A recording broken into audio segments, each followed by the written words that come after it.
Hey guys, we're here at Samuel Bollard campsite. I've just spent 2 days hiking on the Human Hovel track, and along the way I shared some of my little secret tips and tricks that I've learnt along the way to get the most out of hiking and have the best experience. So let's go back to the start. Tip number 1.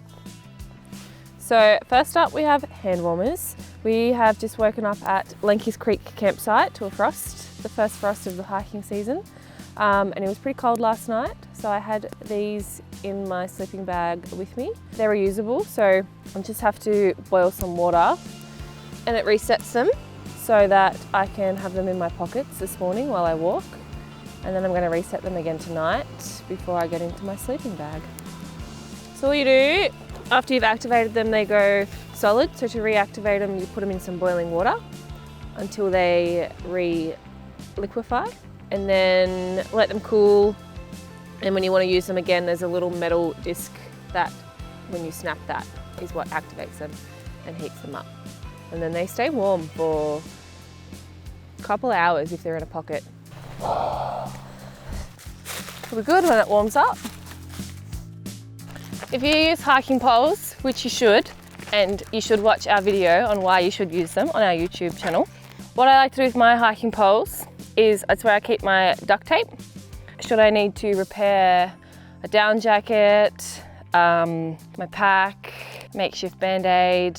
There are so many uses for duct tape that I'm sure one day if I ever do need it, I'll be so glad I have it. And knowing that it's always on my walking pole, I don't have to have it stashed in my pack. I'm not going to forget it because I always hike with my poles. It's always there. Yeah. Hiking poles equal storage solution for your duct tape. Always have duct tape. The first thing I do, no matter how early it is, when I get to camp, I set up my tent, I set up my bed, get everything ready, laid out tonight so I know where everything is, get my head torch out, and then this way I can sit back and relax and know that all I have to do is eat my dinner, go to bed, everything's done before it gets dark.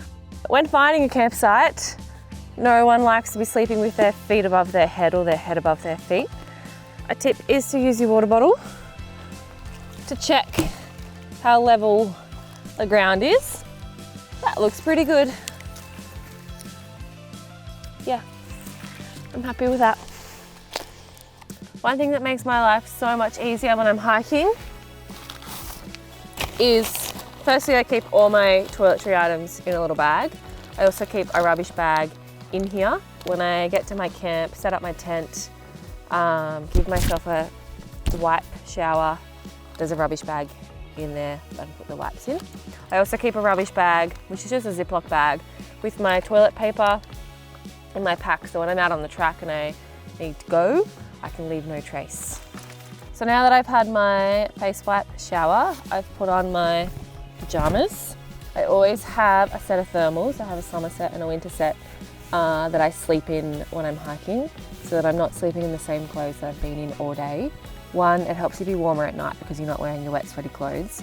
And 2, it's just nice to know that when you get to camp, you have something fresh-ish to put on. And it also helps keep your sleeping bag clean as well. Another tip is waterproof clothing. Not only are they important for if it is raining, but I pack them regardless of the weather, and that's because I wear them around camp over my thermals and my down jacket. Stops the embers from wrecking my down jacket, and it also stops anything getting caught or snagged on my thermals as well. A rule that I have for myself when I'm hiking is that while I'm cooking my dinner, boiling my water, waiting for my meal to rehydrate, I always have some electrolytes so that I rehydrate and helps you wake up feeling fresh the next day. So now it's night time.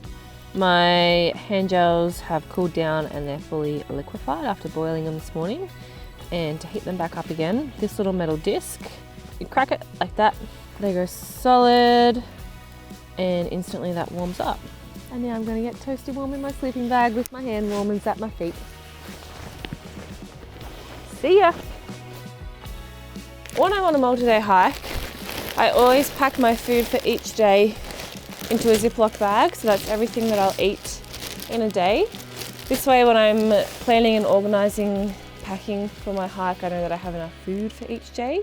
It also keeps everything organised while I'm on the track. And then every morning while I'm getting myself sorted and having breakfast, I unpack all my snacks into all the various pockets of my pack so that they're all ready to go. Yeah, pack my lunch for the day. So I just stopped at this lookout for a quick snack break. Firstly, my sit pad, I've raved about this so many times. I absolutely love it. Some of the best money I've ever spent. Also, now that we're almost at halfway, I'm gonna add some more snacks to my pockets. I've eaten all my less favourable snacks for the day, which is one of my tips, is to get the worst over early on in the day.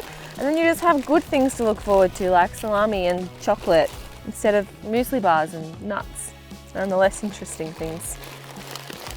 When hiking or camping in the cold, before I go to bed, boil some water, pour it into my Nalgene, and then you have yourself a hot water bottle. Stick it in the foot of your sleeping bag, toasty and warm.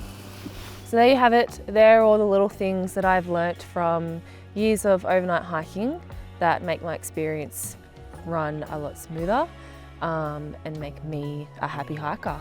Let me know in the comments if there's anything that you do differently that you think might be helpful for getting the most out of an overnight hike.